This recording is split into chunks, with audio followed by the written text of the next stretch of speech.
மிக முக்கியமான ஒரு விஷயத்த சொல்றேன், நல்லா கேட்டுக்கோங்க. மிக முக்கியமான விஷயம், வாழ்க்கை பிறப்புங்கிற ஒரு கோட்ல ஆரம்பிக்குதா இல்லையா? அந்த பிறப்புங்கிற கோட்ல ஆரம்பிச்ச மாதிரியே மறுபடியும் மரணம்ங்கிற அதே கோட்ல வந்து முடியும்.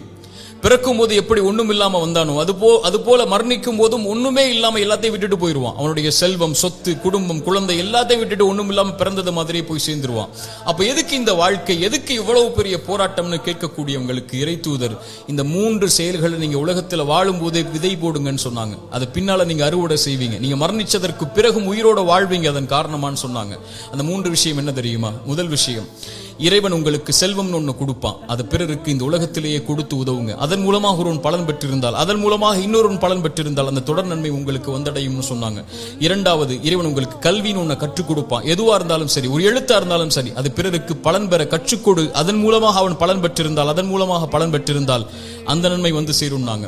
மூன்றாவது, இறைவன் உங்களுக்கு குழந்தை ஒன்று கொடுப்பான். கணவன் மனைவி நோக்கமே அதுதான். அந்த குழந்தையை நல்ல முறையில் வளர்த்தெடுத்து அந்த குழந்தை உங்களுக்காக பிரார்த்தனை செய்யும் அளவிற்கு நீங்கள் வளர்த்திருந்தால் அந்த குழந்தை செய்யக்கூடிய பிரார்த்தனைன்னு சொன்னாங்க. அப்படி நல்ல குழந்தைகளை இந்த பூமியில் இருந்து மரணிப்பதற்கு முன்னதாக வளர்த்தெடுப்பதுன்னு சொன்னாங்க. இந்த 3 விஷயத்தை யார் இந்த பூமியில் மரணிப்பதற்கு முன்னதாகவே உலகத்தில் விதை போடுவாரோ அவர் மரணித்ததற்கு பிறகும் அதை அறுவடை செய்து கொண்டு இந்த உலகத்தில் உயிர் வாழ்ந்து கொண்டே இருப்பார், இந்த உலகம் அழியும் வரைன்னு சொன்னாங்க.